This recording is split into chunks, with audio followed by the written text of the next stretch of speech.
The dais, correspondent and principal, acting as all our Ikra Akib sir, and the chief guest today, who came from MS Education Institution, Sadiq sir, and my dear friends, our district private school president, Riyaz sir, and Pravenu sir, all.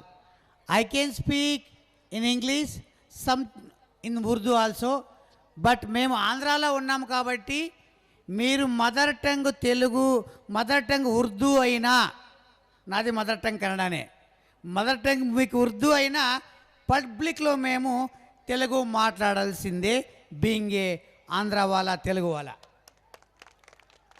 మరి ఈ సంబరం అద్భుతమైన కార్యక్రమం ఇక్రా కా ఆసరా बहुत अच्छा है, नाम చాలా బాగుంది. మరి I have been working as a MEO since from 2014 at Indupur. 2014 నుంచి 12 సంవత్సరాలు 12 సంవత్సరాలు ఎంఈఓగా పనిచేస్తున్నాను. నేను ఎంఈఓగా ఉన్నప్పుడే ఈ స్కూల్ స్టార్ట్ అయ్యింది, చిన్న స్కూల్తో స్టార్ట్ అయ్యింది ఇక్రా స్కూల్. మరి ఇంతకుముందు hour lovely MLC Iqbal sir మేమంతా కూడా ఈ ప్రోగ్రాంకి వచ్చాం, స్టార్ట్ చేశాం. చాలా బాగా ఇంప్రూవ్ అయింది. మరి నిజంగా మంచి ఒక కార్పొరేట్ స్కూల్ మాదిరి చిన్న స్కూల్ అయినా కూడా వాల్యూతో కూడినటువంటి శిక్షణ జరుగుతూ ఉంది. మరి అకీబ్ని నేను మెచ్చుకునేది ఏమంటే, ఆయనలో అల్లా చెప్పినటువంటి మంచి మాటలు ఆయనలో ఉన్నాయి. ఎందుకంటే అల్లా చెప్పిన, భగవద్గీత చెప్పిన, ఖురాన్ చేయి, రామాయణం ఏం చెప్పినా కూడా మంచిది చేయి, మంచిది కోరు అని చెప్తారు. మరి ఆయన వేరే స్కూల్లో అక్కడక్కడ చూస్తున్నాను, ఏదైనా స్కూల్లో వాళ్ళు సెంటర్లో డ్రాప్ అవుట్ అయిపోయినారు, వాళ్ళు డబ్బులు కట్టాలా, పాపం వాళ్ళు కట్టలేరంట, గవర్నమెంట్ స్కూల్ చేరుతారు అంటే వేరే వాళ్ళైతే త్వరగా టీసీ ఇవ్వరు.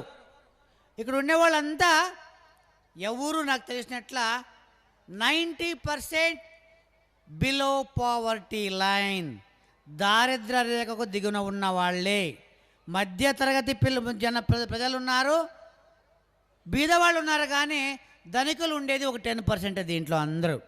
మరి ఎవరైనా మా పిల్లడు కూడా ఇక్రా స్కూల్, ఇక్రా అంటేనే ఉర్దూలో చదువు అని అర్థం, మరి చదువుదాం, మా పిల్లల్ని బాగా చదివిస్తామని చెప్పి ఈ స్కూల్కి చేర్చి ఏదో డబ్బులు ఇబ్బంది పడిపోయి, సార్ నేను నా వాళ్ళ కట్ట కావడం లేదు, నేను మా వాళ్ళు 4-5 మంది ఉన్నారు, నేను గవర్నమెంట్ స్కూల్ చేరుతాను సార్, కొంచెం ఫీజు ఉంది, వాళ్ళు ఇవ్వడం లేదు సార్, ఆ టీసీ ఇవ్వడం లేదు అంటే, వేరే వాళ్ళు కాదన్నా మా అకీబ్ మాత్రము కొంచెం, ఒకవేళ ఒకసారి 2 సార్లు సార్ నాకు టీచర్స్ డబ్బులు ఇవ్వాలి కదా సార్, జీతాలు ఇవ్వాలి కదా సార్, అది వాస్తవమే అంటాడు, కానీ తగ్గిస్తాడు. వాళ్ళ బీదోళ్ళు అకీబ్ ఇచ్చే అకీబ్ అంటే ఓకే సార్ అని చెప్పేసి ఉన్న దాంట్లోనే ఒక 15,000 ఉంటే సార్ 5,000 కడతారన్నా, సరేలే ఆ పిల్లలకి ఇబ్బంది అని చెప్పేసి ఇచ్చేస్తాడు. అంతటి మంచి మనసున్న వ్యక్తి అకీబ్. మరి అంతేకాకుండా మన ఇటీవల మన చిన్మయ స్కూల్లో జాతీయ కవి సమ్మేళనం జరిగింది. మరి కళలు, సంగీతము, క్రీడలు అన్నికి సంబంధించినటువంటి ప్రోగ్రాం జరిగింది కళాకారులకి. అలాంటి కళాకారులకు వస్తే అకీబ్ ఏం లేదప్ప, మనం కూడా ప్రైవేట్ స్కూల్కి సాయం చేస్తామంటే ఓకే సార్ అంటాడు. ఏ దానికి కూడా కాదండి, మా హిందూపురం బాగుండాలి, పిల్లలు బాగుండాలి, అంత బాగుండాలి కోరుకునే వ్యక్తి అకీబ్. అలాంటి వాళ్ళకి ఎంకరేజ్ చేయండి. మరి ఈరోజు అకీబ్ మన సాదిక్ సార్ కూడా అద్భుతంగా మోటివేషన్ చేసినాడు. అంటే మన వాళ్ళ పిల్లవాళ్ళు కూడా ఎంఎస్ ఇన్స్టిట్యూషన్ ఎడ్యుకేషన్ తరఫున ఎంతమంది డాక్టర్లు, ఇంజనీర్ అని అద్భుతంగా చెప్పగలిగారు. సో మైనారిటీ కూడా మంచి అవకాశం ఉంది.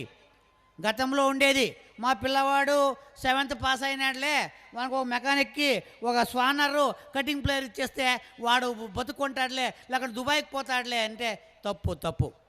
ఇప్పుడు దుబాయ్కి వెళ్ళాలంటే వాడు ఇంటర్, డిగ్రీ కావాలా, 10th పాస్ కావాలా. మరి అలా కాకుండా మా వాడు కొంచెం చదివితే చాలు అనుకోకండి. అబ్దుల్ కలాంని ఆదర్శంగా తీసుకోండి. వాళ్ళ అక్క గాజులు అమ్మి ఆయన్ని ఇంజనీరింగ్ చదివించింది, ఎంటెక్ చేసినాడు. ప్రపంచంలోనే అత్యుత్తమ రాష్ట్రపతి, అలాంటి రాష్ట్రపతి ఇంకెక్కడ ఏ స్టేట్లో లేదు. ఆయన వీరంతా వింటారు. ఎంపీలు ఎమ్మెల్యే అయితే లక్షల్లో కోట్లలో సంపాదిస్తారు. ఆయన ఏమీ సంపాదించలే.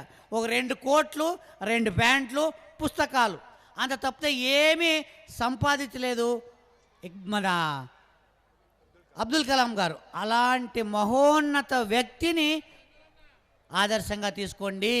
ఆయన భారతదేశం ప్రజలందరూ కూడా ఒకసారి రాష్ట్రపతి అయినాడు, రెండవసారి కూడా రాష్ట్రపతి కావాలా, మాకు అబ్దుల్ కలాం కావాలంటే ఆయనే వద్దన్నాడు. ఆయన అనంటే ప్రజలంతా ఆయన్ని మళ్ళీ రాష్ట్రపతి చేయడానికి సిద్ధంగా ఉన్నారు. రాష్ట్రపతి అంటే మీకు అందరికీ తెలుసు ఎంత పవర్ ఉంటుందే. భారతదేశానికే మొదటి వ్యక్తి, మొదటి పౌరుడు ఒకరికి ఉరి శిక్ష వేసినా కూడా దాన్ని క్యాన్సల్ చేసే అంత పవర్ రాష్ట్రపతికి ఉంటుంది. అంతటి మహోన్నతి అయినాడు అబ్దుల్ కలాం. అలాంటి వాళ్ళని ఆదర్శంగా చూసుకోండి. మరి ఇటీవల వాట్సాప్లో మీరు కూడా చూస్తూ ఉంటారు, ఒక పిల్లవాడు యంగెస్ట్ ఐఏఎస్, ఒక ముస్లిం ఆటో డ్రైవర్ కొడుకు వాడు యంగెస్ట్ ఐఏఎస్ అయినారు. అలాంటి వాళ్ళని ఆదర్శంగా తీసుకోండి. చాలామంది చదువుకొని ఉన్నారు. మరి అలాంటి వాళ్ళ ఆదర్శంగా తీసుకొని ఇతరులకు సమానంగా మీరు ముందుకు రావాలి. మేము మైనారిటీస్ కదా అని చెప్పేసి వెనుకంజ వేయకూడదు అని చెప్తున్నాను. ఈరోజు మాకు శివరాత్రి అయినా కూడా అక్కడ శివరాత్రికి అటెండ్ అయ్యాను, ఇక్కడ దీనికి కూడా అటెండ్ అయ్యాను. ఎందుకంటే we like all the religious, అన్ని మతాలు అన్ని కులాలు ఒకటే.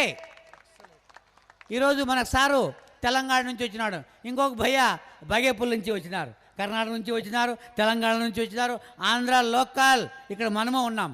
అందరూ ఒకటే, సభీ ఏక్, మనం అందరూ ఒకటే అని మనం తెలుసుకోవాలా. మీ పిల్లల్ని బాగా చదివించాలని చెప్పేసి నేను కోరుకుంటూ 12 సంవత్సరాలు ఇక్కడ ఎంఏగా పనిచేస్తున్నాను. మీ ఆదర అభిమానంతోనే ఇలాంటి సమస్య లేకుండా చేస్తూ నేను తెలియజేసుకుంటూ